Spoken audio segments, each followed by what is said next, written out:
Est-ce que donc tu peux te présenter rapidement? Ouais, mon nom c'est Mokhtar Ba. Je suis de l'initiative Wuri Diallo de Berlin et de Dessau. Ok, alors est-ce que pour ceux qui ne connaissent pas du tout ce qui s'est passé avec Wuri Diallo, est-ce que tu peux me dire rapidement qui était Wuri Diallo et qu'est-ce qui s'est passé avec cet homme? En fait, c'était un demandeur d'asile qui était venu en Allemagne en 98. On l'a transféré à Roslaw. Ça, c'est dans le Sachsen-Anhalt. Et un beau matin, il est parti en boîte. Lorsqu'il revenait, il a demandé aux femmes qui travaillaient sur la rue s'ils peuvent le prêter leur téléphone. Si on dit naturellement non, et il a redemandé encore. Si on dit mais écoute, si tu ne quittes pas, on va appeler la police. Et il a quitté, en fait, il est parti. C'est en ce moment que les femmes là ont appelé la police. La police est venue. Lorsque la police était là, sur place, en fait, il était déjà parti. Et la police a fait le recherche. On lui a pris. Puis on l'a envoyé dans une cellule. On l'a attaché de main aux pieds sur un matelas qui est inflammable. Et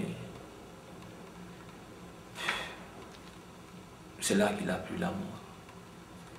À 11h30, il nous a informé qu'il n'y a eu qu'un Africain qui est décédé dans la police de Dessau.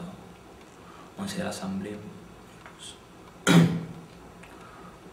On a appelé tout le monde, tous les réfugiés qui sont dans la ville. Tout le monde est venu sauf Wuri. Et nous sommes partis à la police. On a demandé, ça peut être... en fait, on a entendu cette information à la radio. On voudrait bien savoir qui est ce dernier qui a eu la mort dans votre cellule ici. Ils étaient très brutes, la police, ils nous ont cherché, ils nous ont dit d'aller. Bref, c'est à 12h30 qu'on a appris à la radio que c'était Wuri Diallo. Et on était très très triste parce qu'on connaissait Wuri. C'était un jeune qui était très engagé contre la discrimination raciale. Et qui faisait beaucoup aussi de la politique, c'est-à-dire qui parlait beaucoup de la politique. Et qui était très ouvert à tout le monde. Voilà. Ok, donc il se passe ça, Wuri meurt brûlé dans une cellule de police. Et ensuite, qu'est-ce qui se passe? Est-ce que ça a été compliqué de mettre en place une enquête? Est-ce que le procès a été difficile à se mettre en place? Qu'est-ce qui s'est passé ensuite? Donc, en fait, vous voyez, si on entend que quelqu'un est décédé dans une cellule, d'abord ça sonne mal aux oreilles. Tu vas te demander, mais en fait, qu'est-ce qui s'est passé? On s'est demandé qu'est-ce qui s'est passé naturellement, mais on ne pouvait pas avoir des informations. Tout de suite, on s'est dit, si on ne part pas dans la rue pour faire les démonstrations, pour faire les manifs, le truc là va être sous la table. Ils ne vont pas mettre ça sur le public.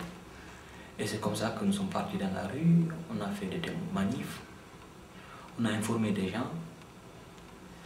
Et en ce moment, on s'est décidé aussi de faire une association au nom de Wuri Diallo. On s'est décidé de prendre un avocat pour lui, on l'a fait. Et l'avocat a fait une demande auprès du procureur général de Dessau pour avoir les pellicules de la première autopsie. L'avocat nous a dit, en fait le procureur a dit non, qu'il ne veut pas donner, qu'il ne va pas donner. Donc ils ne nous ont pas donné. On a pris le corps, on a envoyé à Francfort chez un autre médecin qui a fait l'autopsie, qui a trouvé que Wuri Diallo avait des fractures au nez, des blessures aux oreilles.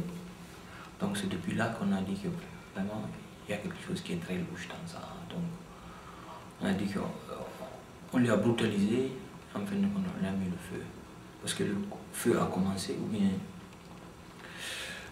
en bas dans la cellule, l'alarme a sonné Le monsieur a atteint le commissaire de la police, la femme qui était à côté de lui, Frau Höfner, Madame Höfner, a dit écoute, il faut aller en bas, il y a quelque chose qui se passe. En plus, en fait, l'alarme a résonné encore en deuxième position.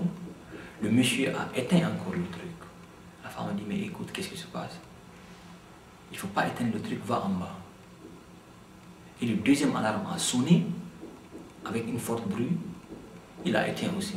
La femme a dit écoute, tant que tu ne vas pas tant que je suis dans dans cette bureau, l'alarme reste en fait allumée, quoi.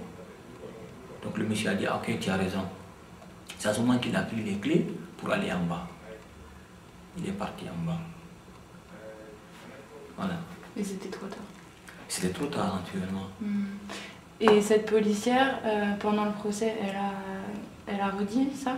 Elle est revenue parce qu'elle était sous pression de la police. Elle a commencé à mentir encore. La deuxième fois, elle dit que... Bien, la quatrième fois même, elle dit que lorsque l'alarme a commencé à sonner, le monsieur s'est précipité pour aller à la cellule. Et la première fois qu'on l'avait demandé, elle avait dit tout à fait, elle avait dit, c'est autre chose qu'elle avait dit, quoi.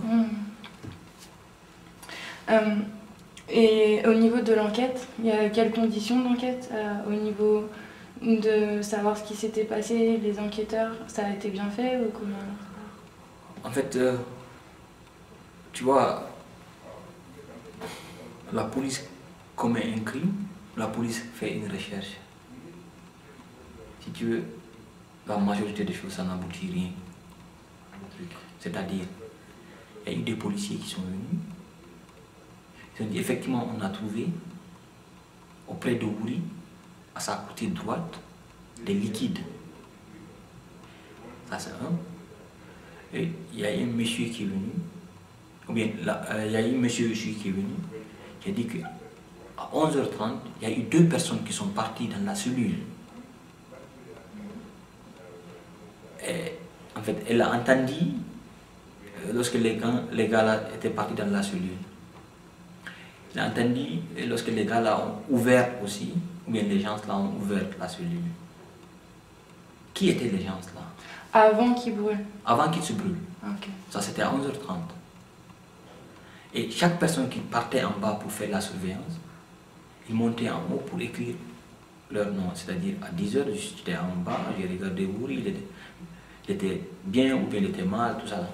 Mais à 11h30, les 2 qui sont partis en bas, ils n'ont pas mis leur nom en haut. Ça, c'est 2. Il y avait eu de vidéos, il y avait eu aussi une caméra qui surveillait, en fait, le couloir des cellules. La vidéo là, où elle est disparue. Après sa mort aussi dans la cellule, qui était en fait un indice qui est très important. Il y avait la police qui était venue aussi. Ils ont filmé le corps. Ils ont filmé le mur. En fait, ils ont filmé tous les indices.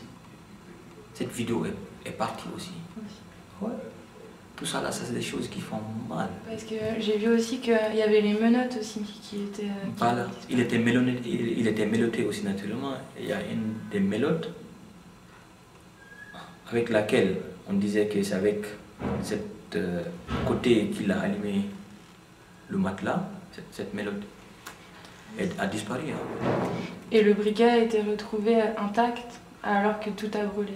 En fait. Ouais, non, Fashmol, comment on dit ça en français? Comment? Fashmol, elle était...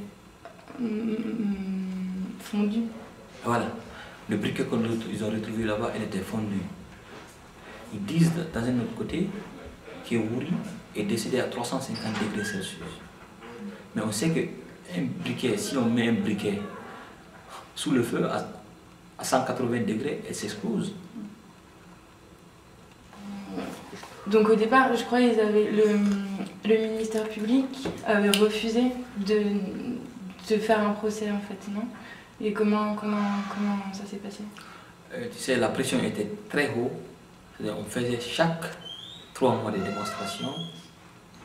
Je crois qu'il ne pouvait pas voir une autre solution dans ça. Il fallait faire la justice. Il fallait faire la justice pour Bouri Diallo, pour savoir. Mais on savait aussi qu'à Dessau, la justice n'allait rien servir. C'est-à-dire, le juge, le procureur et la police, ils étaient tous ensemble. Ils ont fait l'enquête seulement en disant que le monsieur ne s'est pas vite précipité pour aller sauver Bouri Diallo. De l'autre côté, pour voir est-ce qu'il était possible que Bouri Diallo se brûle lui-même, ou bien une autre personne l'a brûlé, ils n'ont pas cherché dans ce côté. Il partait du principe que de toute façon c'était lui qui s'était brûlé. Et au niveau du procès en lui-même, tu peux me raconter un peu comment c'était, comment était le juge C'était catastrophe. Il a essayé de jouer sur la morale, sur le moral des gens. Il était là, il se faisait savoir que lui, il est là pour chercher la vérité. Il avait dit aussi, je ferai tout possible pour savoir comment Bouri Diallo est décédé. Mais en fait, il ne voulait pas. Il ne voulait pas. Logiquement, il ne voulait pas. C'est-à-dire, si les gens parlaient, par exemple, c'était impossible que Bouri Diallo se brûle de lui-même, il a commencé, et en fait, il a tout à fait commencé de dévier de sur l'autre côté. Ça ne l'intéressait pas, il ne voulait pas faire les recherches sur ça. En fait, c'était un coup aussi qui était monté.